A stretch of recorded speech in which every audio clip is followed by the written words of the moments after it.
Hai kalian para colikiawan dan umat mager, selamat datang kembali di channel Valhills Eternal.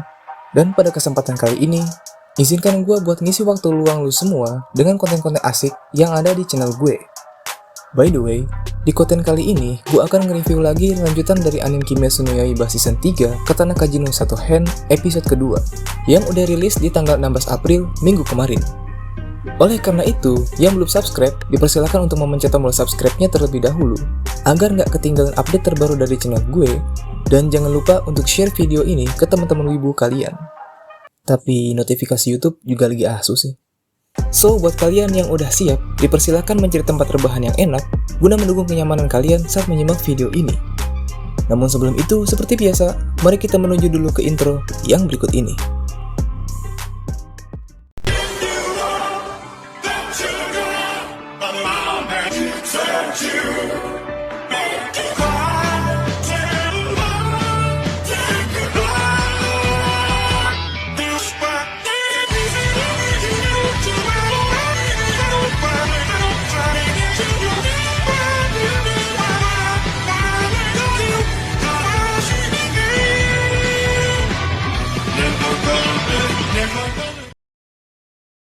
Melanjutkan dari episode pertama, rupanya yang sedang berselisih paham adalah Muichiro sang pilar penafasan kabut dengan seorang bocil kematian di mana ia tidak mau memberikan kunci dari boneka peninggalan keluarganya. Sang pilar kabut yang meminta kunci sekaligus boneka tersebut berkeinginan menjadikan boneka itu sebagai lawan sparring beradu pedang. Namun, saat Muichiro memukul bocil kematian itu, Tanjiro pun keluar dari hutan dan melerainya.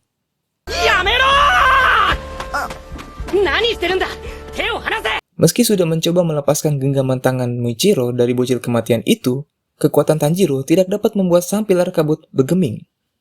Saat mendapat perlawanan dari sang pilar kabut, Muichiro juga sempat merasakan hawa keberadaan Nizuku yang notabene adalah seorang iblis di dalam kotak yang dibawa oleh Tanjiro. Namun saat Muichiro hendak menyentuh kotak tersebut, secara tiba-tiba, tiba-tiba saja, tangan Muichiro ditepis oleh Tanjiro dan juga sekaligus mengambil bocil kematian tadi dari jenggutan Muichiro. Sang bocil kematian pun tetap kekeh tidak mau memberikan kunci boneka tersebut karena kondisinya yang sudah mulai rusak. Namun Muichiro mengatakan dengan santainya bahwa memberikan boneka tersebut adalah sebuah keharusan, sehingga sang pilar kabut dapat semakin lihai memburu iblis berkat latihan sparring melawan boneka milik si bocil kematian itu. Terakhir, ia juga menambahkan bahwa penempa pedang tidak bisa bertarung untuk menyelamatkan manusia. Jadi setidaknya, si bocil kematian dapat berkontribusi dengan memberikan bonekanya secara cuma-cuma.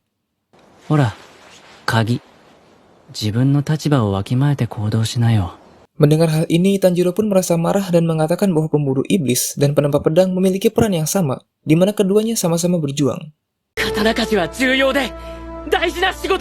Ketika sedang melantunkan ceramahnya, Muichiro langsung memotong pembicaraan tersebut dan langsung melayangkan satu pukulannya dan langsung membuat Tanjiro terkapar.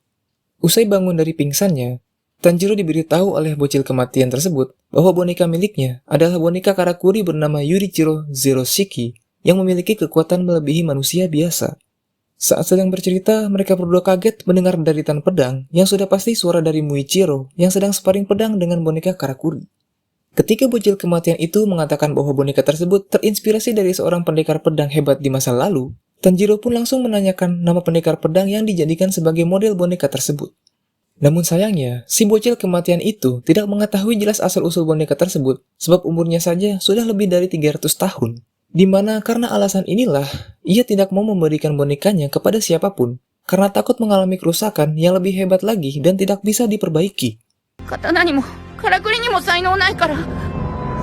Ketika Tanjiro sedang memuji-muji Muichiro, tiba-tiba saja muncul suara cewek yang ternyata adalah seekor gagak milik Muichiro yang mengatakan bahwa Muichiro sudah hebat dari lahir karena berasal dari keturunan pengguna pernafasan matahari.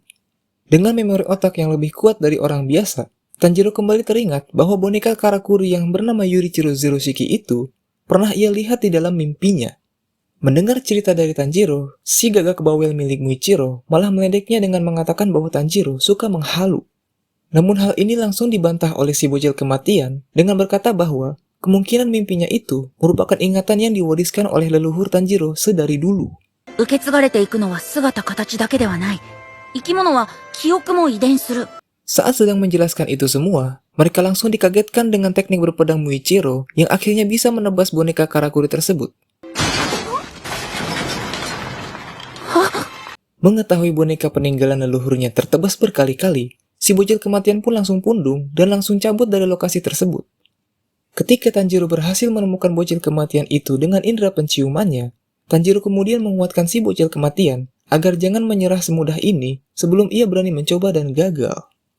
Namun saat bocil kematian tersebut mulai bertindak mengesalkan, Tanjiro pun menyeplak dagu bocil kematian itu sembari berkata, jika ia tidak bisa memperbaiki atau membuat boneka Karakuri seperti leluhurnya, mungkin kelak anak cucunya lah yang bisa membuat boneka Karakuri seperti leluhur-leluhur mereka. Usai dibujuk oleh Tanjiro, si bocil kematian itu pun mau kembali ke lokasi bonekanya berada. Namun saat di perjalanan, mereka kembali dikejutkan dengan Muichiro yang ternyata sudah menyelesaikan sparringnya melawan boneka Karakuri. Dengan kondisi yang semakin hancur, Tanjiro dan si bocil kematian mencoba memastikan boneka tersebut apakah masih bisa bergerak atau sudah rusak total. Saat memutar kembali kunci dari boneka itu, rupanya si boneka masih bisa bergerak, yang seketika itu juga, sang bocil kematian memiliki rencana pembalasan dengan melatih Tanjiro menggunakan boneka tersebut agar menjadi lebih kuat melebihi Muichiro.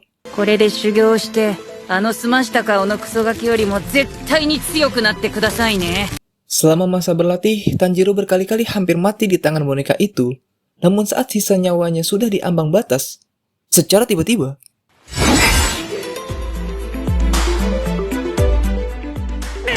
what the fucking hell? Dengan bangkitnya Kenbun Tanjiro layaknya Monkey D. Luffy, Tanjiro menjadi bisa membaca setiap gerakan boneka itu satu persatu sebelum mengenainya. Setelah diberi makanan dan minuman, pergerakan Tanjiro menjadi lebih baik lagi, yang seketika itu juga mampu menebas kepala boneka Karakuri dengan tepat. Namun tiba-tiba, secara tiba-tiba, muncul sebuah pedang yang terlihat usang dari dalam boneka tersebut. Dan tiba-tiba cerita bersambung, sampai jumpa lagi di episode yang berikutnya. Itulah tadi review singkat dari anime Kimetsu no Yaiba Season 3, Katana Kaji no Satohen episode kedua. Wah, kedepannya bakal makin seru nih, sebab Tanjiro tiba-tiba nemu katana yang usianya diperkirakan sekitar 300 tahun lebih, atau setara dengan zaman Sengoku.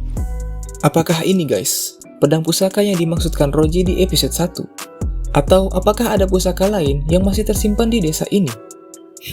Gue jamin kedepannya bakal lebih menarik lagi. Oleh karenanya, pantengin terus channel gue, karena gue bakal update terus episode terbaru dari anime Kimetsu no Yaiba. Gue juga minta maaf kalau jadwal upload video ini gak sesuai sama jadwal update terbaru dari episodenya. Jangan lupa buat like, komen, subscribe, dan share video ini ke tongkrongan-tongkrongan kalian. Terakhir gue Fala Hills, sampai jumpa lagi di pertemuan kita yang berikutnya. Have a nice day.